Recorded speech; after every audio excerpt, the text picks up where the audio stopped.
مسجدوں کی آبادی سے گھروں کی آبادی ہے. مسجد کو آباد کرتے ہم لوگوں کے گھر آباد ہو جاتے ہیں. اور آدمی اللہ کا ولی ہوتا ہے تو پھر آبادی ہی آبادی ہے. دل آباد ہو جاتا ہے، روشن منور ہو جاتا ہے، سکھ پا جاتا ہے، چین پا جاتا ہے، سکون نصیب ہو جاتا ہے. الصلاۃ عماد الدین، نماز دین کا ستون ہے. ابھی تک نماز ہی درست نہیں.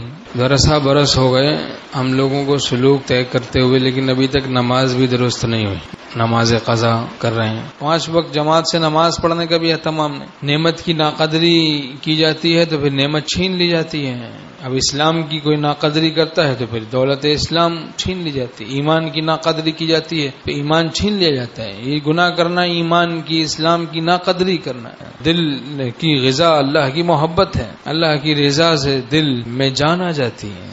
دل جب خالق دل سے متعلق ہو جاتا ہے تو دل خالق دل سے متعلق ہو کر زندہ ہو جاتا ہے. دل میں زندگی آ جاتی ہے اللہ کی دوستی سے، اللہ کی محبت سے. حق تعالی آپ صلی اللہ علیہ وسلم کی محبت سے دل میں زندگی آ جاتی ہے. نماز جماعت سے نہ چھوٹیں. جماعت سے نماز واجب ہے اور تکبیر اولا فوت نہ ہو.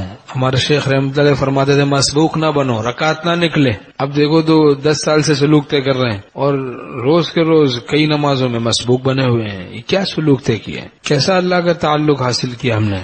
بعض تو اس قدر اہتمام سے رکعت نکالتے ہیں جیسے کوئی فضیلت کی چیز ہے. اہتمام سے رکعت نکلی ہوتی ہے. ہر دفعہ کوئی رکعت نکل جاتی، کبھی آخری قاعدہ ملتا ہے، کبھی جماعت ہی چھوٹ جاتی ہے. جب انسان سنتیں چھوڑتا ہے تو پھر واجبات چھوٹنے لگتے ہیں. پھر واجبات چھوڑتا ہے تو پھر فرائض چھوٹنے لگتے ہیں. پھر فرائض جب چھوڑتا ہے تو پھر آگے عقائد پر، ایمان پر بات آنے لگ جاتی ہے. پھر رفتہ رفتہ بربادی ہی بربادی. نماز درست ہوتی ہے، دین درست ہوتا ہے، دین درست ہوتا ہے، دنیا درست ہوتی ہے.